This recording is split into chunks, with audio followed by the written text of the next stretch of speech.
writing how the biosimilars are not the same as generics, and some of the developmental issues related to that, and clinical effectiveness and the data that is pertaining to it. So can one of you briefly lay out what is involved in a succinct fashion as to what is different with biosimilars compared to that of generics in terms of the clinical efficiency, the proof of clinical efficacy?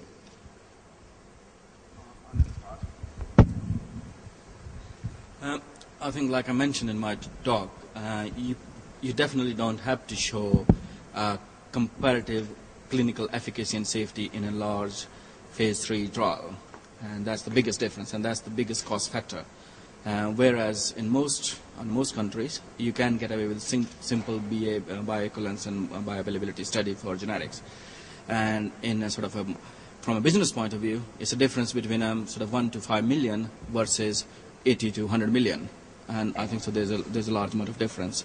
So if I might just add one small point, and there's a lot of difference in the marketing of it, which will add to the cost. And the marketing of generics is traditionally done, stock of the distributor, it will happen. This will be marketing in a way which is the original drugs are sold. Therefore, you have to have a full-fledged clinical and medical cell.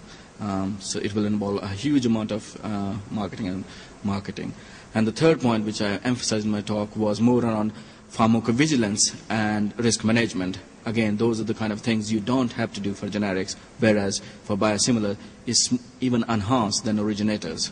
So, and that everything in the end adds up to the cost. Does it answer your question? Yeah. Yeah. One thing that I want to emphasize here is that small molecules, the substitution of the whatever the doctor writes the prescription, the substitution can happen at the pharmacy. The दुकानदार change कर देता है. But in biologics, in biotechnology drugs, biosimilar drugs, that is not allowed. The doctor has to actually write basically the particular generic version of biosimilar that you want to sell, and that's what interchangeability means. And I just want to define that a little bit more explicitly. That makes a big difference between. Yeah, absolutely. Essentially, you don't need a marketing and distribution setup for small molecules, but you would need it for biologics. Absolutely.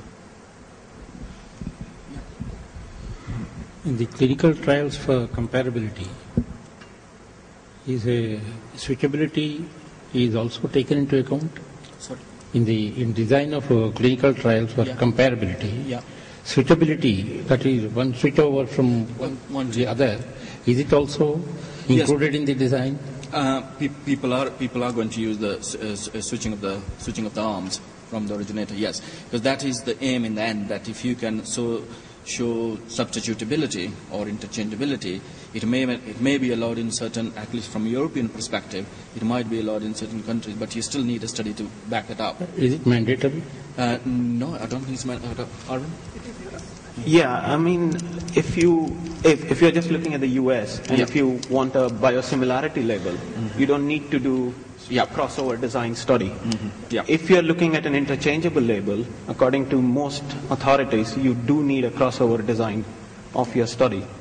Now, if you're looking at Europe and if you're looking at far simpler molecules, you had molecules that came in without even a comparative study. So there is a filgrastim that came in without being compared in a phase 3 trial with an active comparator. Of course, it was compared in the phase 1 trial with an active comparator, but in the phase 3 trial there was no active comparator. So there was not even a comparator arm, let alone a crossover arm. So all these regulations, they vary based on the ambition of the company and based on the country that you want to enter in.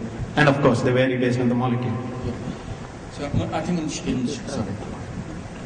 short, there are, in US it will depend on the label, but I think in Europe, again, what you want out of the molecule, and one example which I think Arvind alluded to is Zarzio, which came without any comparative study, so let alone the switching study. Phase 3 comparative. Phase 3 comparative, yeah. Phase 1 is given. I think you're supposed to take. It depends on molecule. I mean, there is a molecule specific. What EME has done, they have given molecule specific guidelines. For certain molecules, the study is not required. Comparative study in phase 3 is not required. I mean, crossover. And some molecules like EPO, I mean, you have to do comparative both titration as well as maintenance. I mean, it's depends on molecule side. Means that the caregiver cannot substitute one for the other. The caregiver, the pharmacist, cannot substitute. Yeah, I mean, I think as Kubreko was mentioning, then it has to be a decision by the physician rather than the pharmacist in terms of whether substitution is allowed or not. I think that once again drives down the fact of very stringent. That is also kind of, limited. I think in US, I think interchangeability is defined in the law, and what EMA has done, I think, again, correct me if I'm wrong, they are left it to the member states. There are like 26 countries, or I think maybe you are probably better to. Yes, I think that's what I mentioned. So yes, in most cases, it has to be defined by the member state whether it's allowed. But again, it has to be done by the physicians. So. Even in the EU, the EMA is pretty clear. Automatic substitution is never allowed, but you might have implied substitution in, say, a tender market. If your biosimilar wins the tender, you automatically you substitute because you don't have any other choice. So you have implied substitution and automatic substitution at the pharmacist level. Automatic substitution at the pharmacist level is never going to happen in any regulated market. US is a classic example of how even for a regular generic pharma drug, interchangeability can happen only with the prescription of the physician. So it cannot be done by the pharmacist by himself. So I think that's going to be a lot more stringent. And so that being said,